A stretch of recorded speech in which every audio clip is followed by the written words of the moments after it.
মরণরোগ cancer থাবা বসিয়েছে শরীরে, চলছে কেমোথেরাপি। এই মুহূর্তে ক্যান্সারের তৃতীয় পর্যায়ে রয়েছেন বলিউড অভিনেত্রী হিনা খান।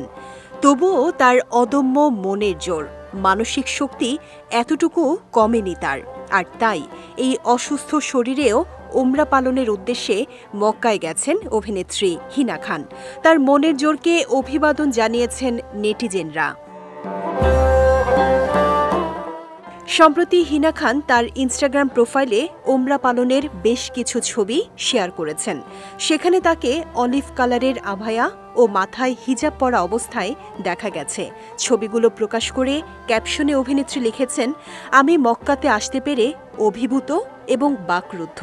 আমার সুস্থতার জন্য সবাই দোয়া করবেন। আল্লাহ যেন আমাকে সম্পূর্ণ সুস্থতা দান করেন। অভিনেত্রীর ওই পোস্টে শুভকামনা জানিয়েছেন তার ভক্ত অনুরাগীরা। এক ভক্ত লিখেছেন, আল্লাহ আপনার সব বিপদ এবং রোগ থেকে মুক্তি প্রদান করুন। আরেকজন লিখেছেন, আপনার ইবাদত কবুল হোক এবং দ্রুত সুস্থ হয়ে আমাদের মাঝে ফিরে আসুন।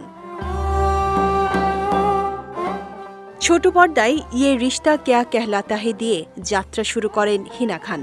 নিজের অভিনয় দক্ষতায় অল্প সময়ের মধ্যেই বেশ জনপ্রিয়তা অর্জন করে নেন তিনি।